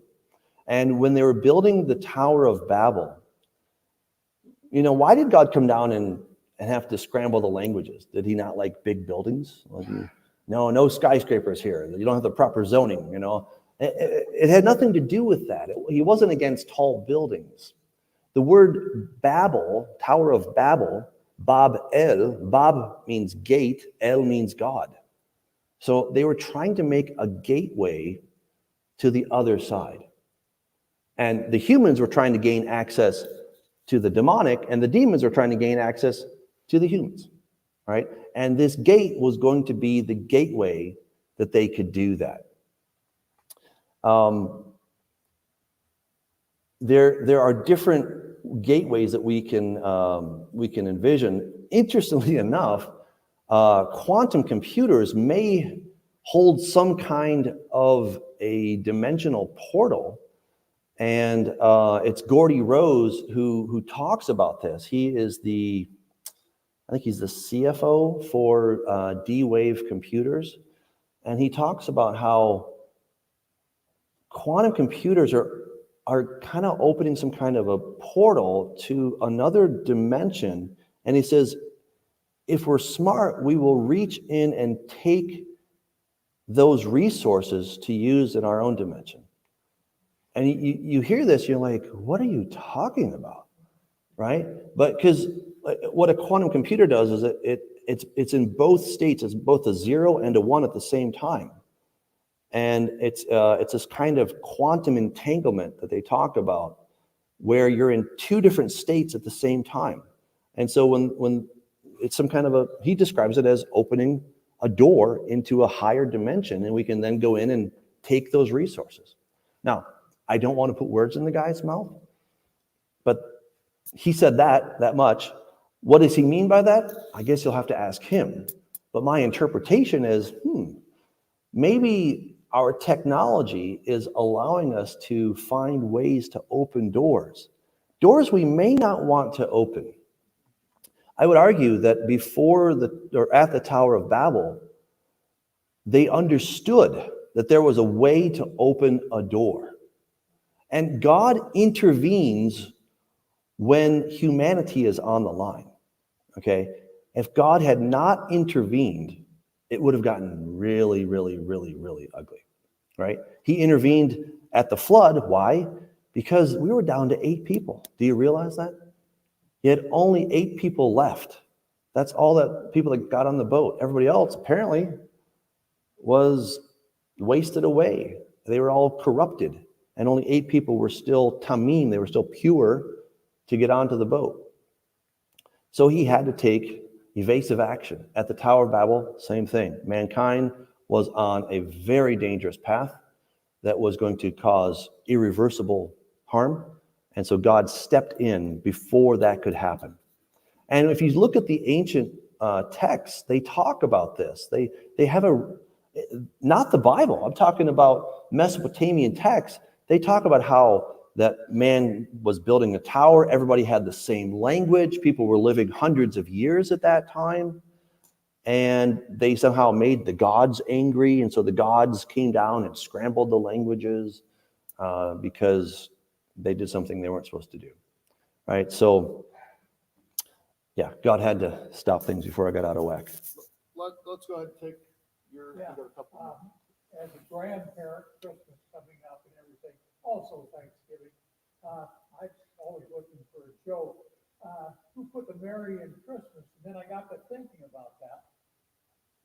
Jesus and God, the Holy Spirit put the Mary in Christmas, and because of that, because Mary is in Christmas, Jesus was born of a human mother, and I have 5 women in my family that are mothers. Praise God for them, and I do nightly, and I ask God, please don't allow the enemy or any of his evil spirits to set asunder those mothers. Thank you. Yes. We got another question. Okay.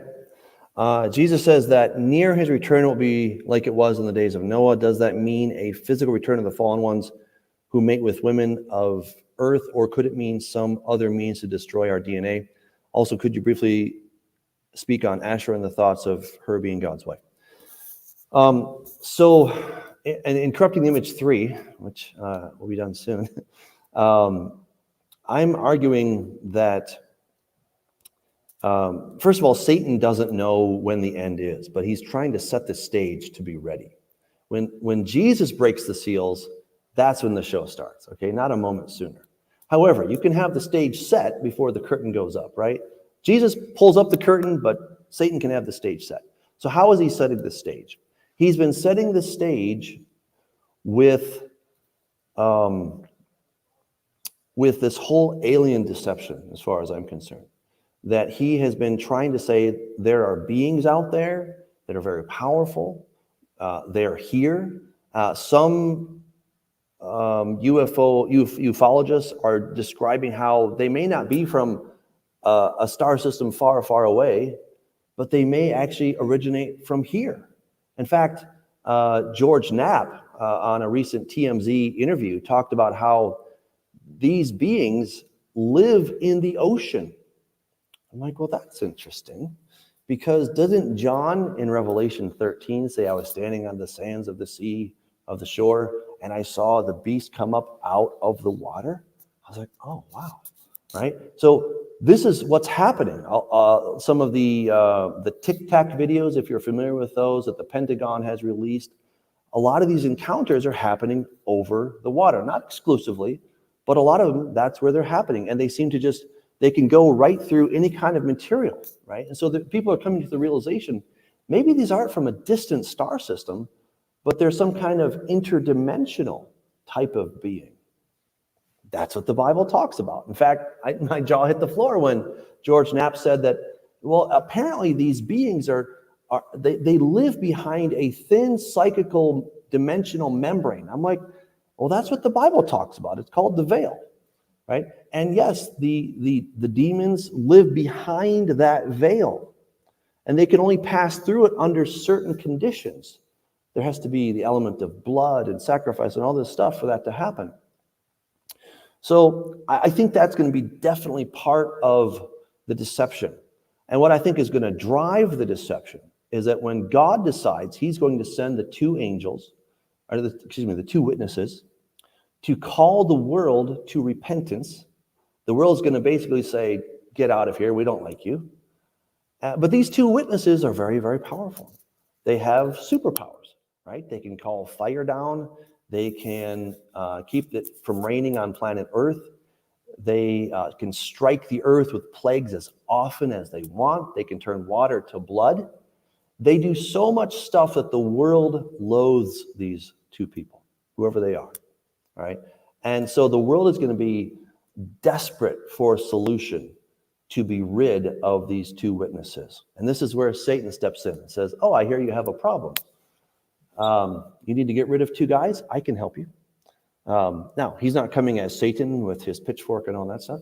He is coming as the head of the alien race, okay? He's coming as this advanced being who's from another dimension or someplace, and he's coming to help because these two witnesses are also aliens, and they need to be dealt with as well.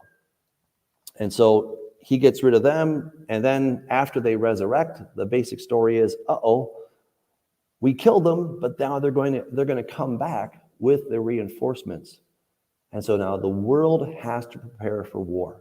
But how do you fight against two beings who have superpowers? Well, you yourself need to get superpowers.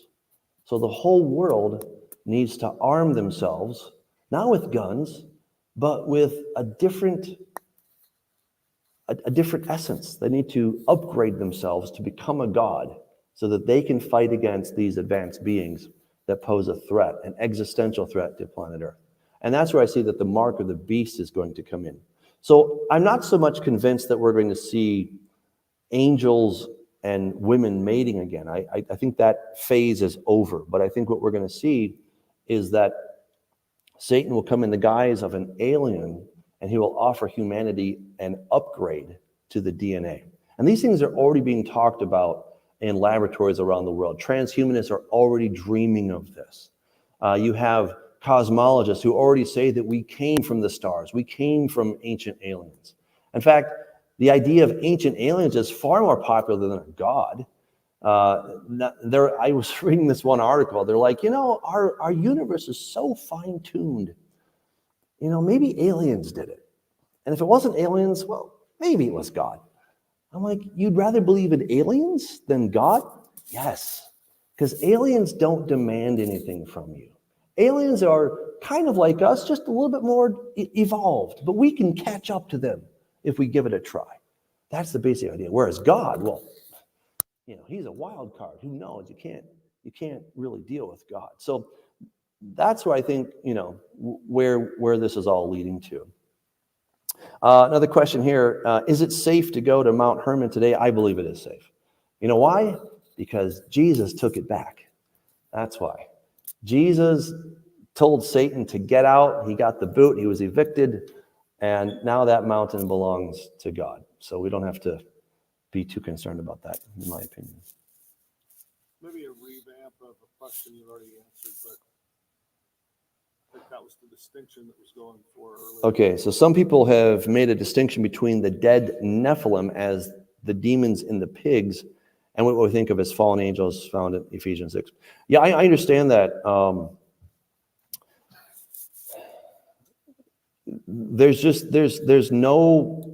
There's no difference in the literature to suggest that demons and fallen angels are the same thing. Again, we're using two different terms, but we've invented one of them. The term fallen angel is just not in the biblical text. We don't find that anywhere. That's something that we've coined to describe a group of angels who went rogue. But if you translate that back into ancient Greek thought, what would they be called? Daemonia, right? In fact, Philo of Alexandria, he says what other writers call angels, Moses just calls demons, okay? So he says that they're the exact same thing. And I just don't see that there's any reason linguistically. Or they might say, is there principalities in a vision? Well, opposed to sure. Yeah, if we're talking about, is there a different rank within them? Sure. But they're not intrinsically different kinds of beings. They're beings with different hierarchy and a different rank, but they're all the same kind of being, if that makes sense. Sure. Yeah. And then I think one we had last night would be along the lines of end times. Why isn't the beast Nero in ancient Rome? Is that the one? Yeah. Okay. Okay. Yeah. So the idea that the beast, that Nero was the beast in ancient Rome, first of all, that's based on what's called gematria. So gematria is where each letter has a value. So now listen, if I had been living in the 1st century and Nero was burning people, I might be wondering, could he be the beast, right? But, the beast was to do all kinds of things. He was, what he's going to be, first of all, he's going to bring the mark of the beast. He's going to call fire down from heaven, right? He's going to have a sidekick known as the false prophet. These two are going to make it so you can't buy or sell unless you have the mark. You've got to worship some image. All kinds of really crazy things are going to be happening. And then he's going to make war with Jesus. He's going to bring all the world together to fight in Jerusalem against Jesus. Nero did none of those things. And secondly, and probably the lesser point, is that they use the gematria to come up with Nero, but it becomes Neron, so they try to say that. But, I think trying to take the numbers 666 and then to apply them backwards to someone's name is really a needle in the haystack approach. I think when this person, the beast that was, is not, and will appear, when he shows up, we will know. And thirdly, which is quite powerful, he's the beast that was, is not, and will ascend out of the abyss. So when John was writing, that was the is not period of that statement, right? So from John's day, there was a beast that was. In John's day, there was a beast that is not, and there is a beast that will ascend. So in John's day, the beast was not, right? So that tells you right there, it could not be Nero, because the beast that is not could not be around during John's day, or he wouldn't be the beast that is not, okay? So hope that makes sense. Discuss one of the other popular things is where is the Battle of, maybe I was saying it mistaken, Armageddon? Yes, the Battle of Armageddon. That's coming in book 3, by the way. I keep getting ahead, but that's a possible misnomer. If we go to, if we go to Israel, we're going to look out at the Valley of Megiddo, or how do you say it? Megiddo, yeah. Megiddo, sorry. Could you discuss that a little bit? Sure. Yeah, so, yeah, it very much is a misnomer that the Battle of Armageddon will take place in the Valley of Megiddo. So Megiddo is a wide open valley in the northern part of Israel. It's in the Jezreel Valley area. It's very pretty, but the idea comes from that it means Har Megiddon, right? So Har means mountain. If you go to the Valley of Megiddo, guess what you don't find? Mountains. Wow, what a news flash, huh? It's called the Valley of Megiddo. It's never called Har Megiddo. It's never called the mountain of Megiddo because it doesn't have a mountain. So that's the first big problem. There's no mountain at Har Megiddo. So it really doesn't work. And then if you look at all the other texts, remember that when God tells us something, other than just kind of passing little details, you know, sometimes there's details in scriptures, like you get that once. But if it's a doctrine, if it's something that you need to pay attention to, you will always have 2 or 3 witnesses for that event. So we find the word Armageddon once in scripture. That's a problem. However, we see that it's going to be a big deal. So we should be able to find other witnesses of that. Where can we find those? Well, all over the place. For example, in the book of Zechariah, it talks about how all the nations of the world will come to fight against Jerusalem.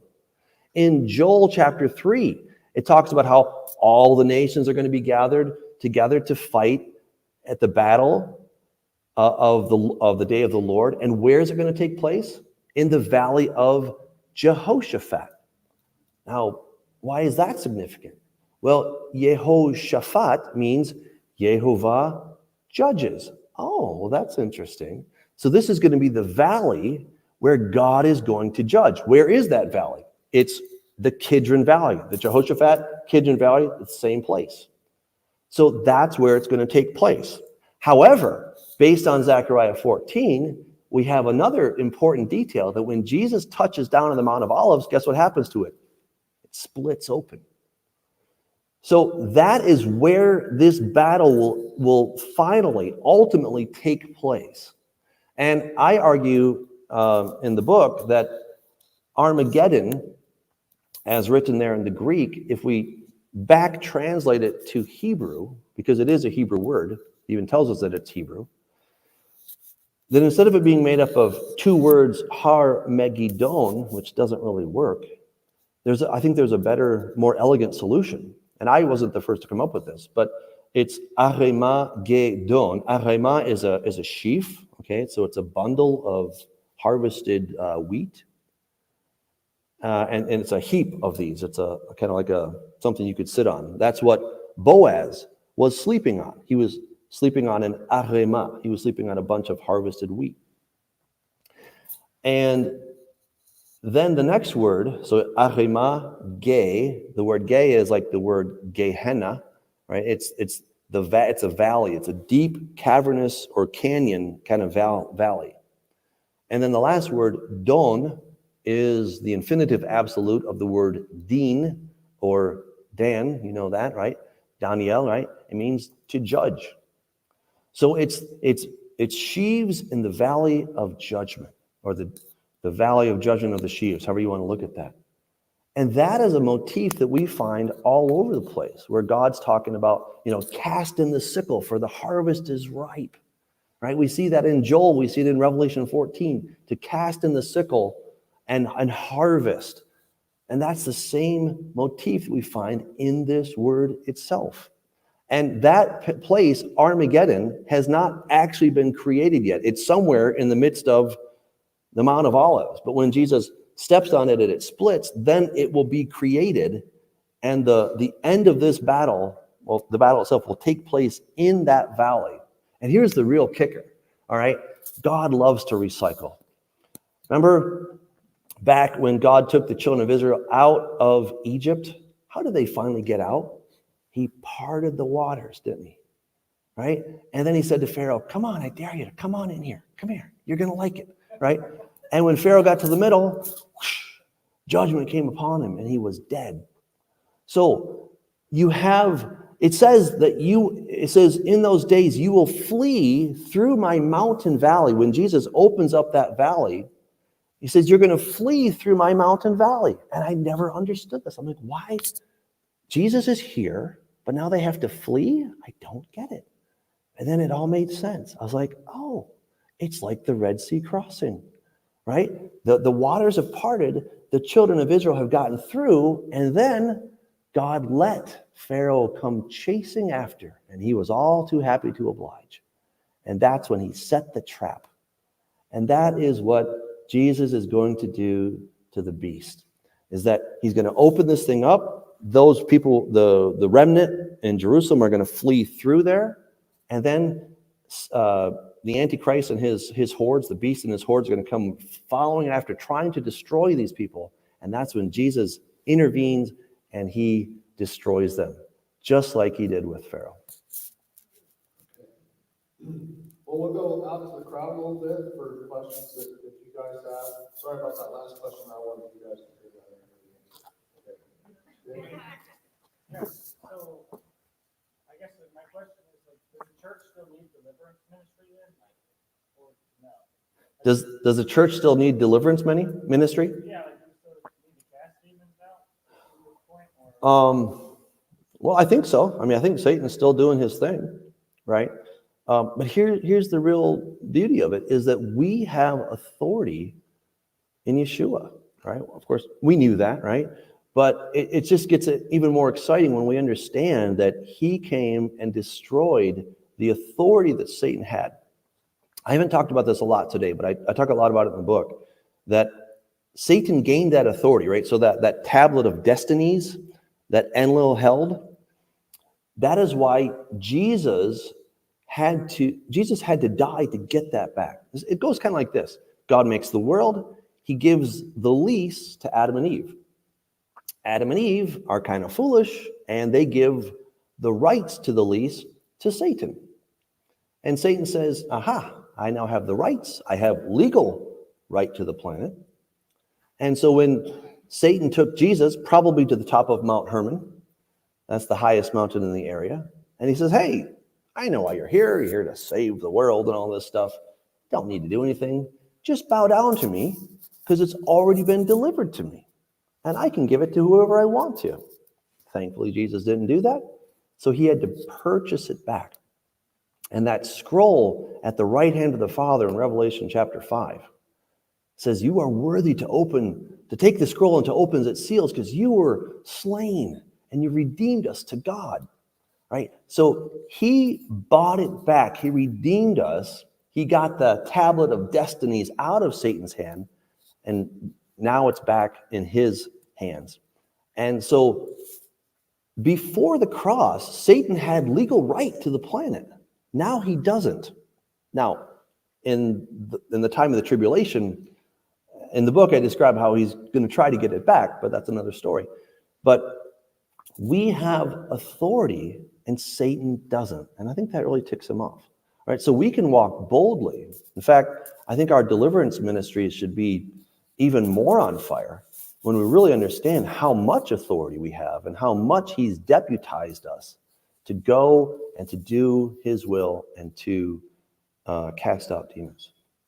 Yes? Well, there's a couple scriptures. One says, resist the devil and he'll flee from you. And then the other one talks about how someone would go with fasting. So, Right. You resist the devil and he'll flee from you. The others go out with fasting. Oh, yeah. there's a lot of deliverance ministers out there that charge money. Yes. Think that you have to do all this work, but when really you need to repent, Yeah. turn to Christ, read the word, and that's where your So true. power and Yeah. By repenting and turning to Christ and prayer and fasting, things that aren't even so fun or very lucrative, right? Yeah. Yeah. Yes. you said that the Nephilim took over bodies. Were these like bodies of dead, or like was this a possession of people that were there, or No, I'm suggesting that the Nephilim were the bodies. Those were the avatars where did the bodies come from? from procreation with women, right? So So originally, though, what I'm suggesting is all angels. these women gave birth to a body that did not possess its own soul. Kind of like the movie Avatar, right? So you have this alien body that is not animated in itself. It's an empty shell, ready to be possessed, ready to be inhabited by a spiritual entity. That's what I'm suggesting. Originally an angel without a physical body that came together with human. They were procreating a body for themselves. Yes, that's what I'm suggesting. And the people that are in hell, do they become demons, and can they affect people here on earth now? Do people that are in hell, do they become demons? No, they do not. No, they don't. No, demons and fallen angels are exactly the same thing. Again, the linguistic evidence, I think, is overwhelming that they're exactly the same thing. The ancient literature speaks to that same thing. Philo of Alexandria speaks to that same thing. So people never become demons. Evil people who are sent to hell are evil people who went to hell, and they remain people. Yeah. Was there another question? I don't know if I got them all. Yeah. Okay, good. All right. Yes. So your message this morning was very interesting about how, like, with sin, when sin entered the world, when Adam was dead, and basically changed his Y chromosome. And Jesus, obviously wasn't born of man, so he didn't have that change of that Y chromosome. Yes. How Sorry. Trying to not do that. Okay. I think I'm good. Yeah. Okay. How does that affect the women since they don't have the Y chromosome? How did that affect? It's a great question. I get that one a lot. So everybody came out of Adam, right? And where does Adam come from? He comes out of the dirt. Rumor has it that after the fall, Eve called him the first dirtbag, but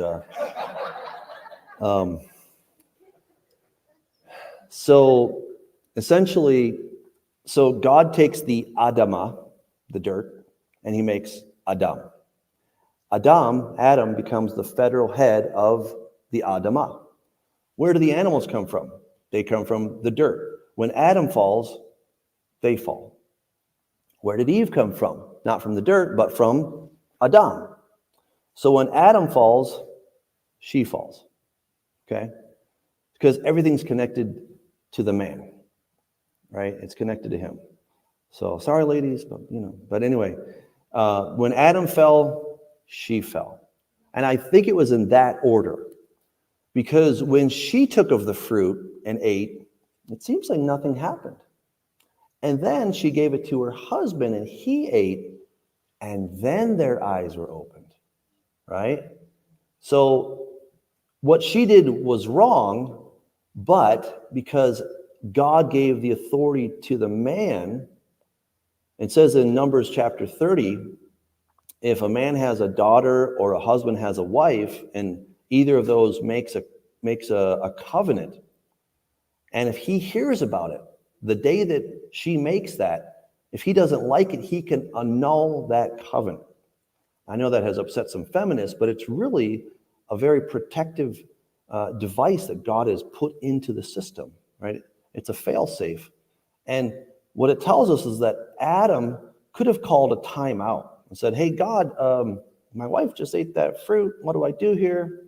But instead, what I think was happening is that she takes it. Where's Adam? He's right here. He knows the truth. And he's letting his wife take it. Why? He wants to see what's going to happen. Is she going to die? Well, let's find out. Right? She eats this thing. Nothing happens. Well, that's not so bad. Right? So then he eats it, because it says she gave it to her husband who was with her. She gives it to him. He eats it, and their eyes were opened after he ate it. Okay? So, for as in Adam, all sinned and all died because of what Adam did. And Eve died as a result of what Adam did. Not as a result of what Eve did, but as a result of what Adam did. And this is why I think he was kind of a scoundrel, right? He, when God comes along, what's going on here? Well, the woman that you gave me, boy, talk about passing the buck twice. It's not my fault. It's your fault because you gave me her. And yeah, it didn't work out too well. So the woman falls because the man fell. Okay, well, what we're gonna do is, it's been 2 hours, so, we're gonna go ahead and shut this down. We'll hang out for a little bit, hopefully some of the guys in the room can help stack some chairs and put them up, because there's such great service and awesome guys, from this morning. But, what I'd encourage you to do, is, go to Doug's website if you'd like more information or to order his book. Obviously, he's come here to be a partner across the line, and we really appreciate that, what happened this morning, this afternoon. And also, just look for a continued partnership with this material and the things that we're studying. So you can do that. You can order his books. There's videos that you can watch on YouTube, DouglasHamp.com. You can go find his YouTube channel. There's a lot of great material on there, and we're just looking forward to more of it. So if you have a question, maybe you're too scared to ask with the group, we'll hang around for a few minutes. But he's got a long day, so just so glad to have him, and thank you, brother, for coming and teaching on this subject. My pleasure. Thank you. Let's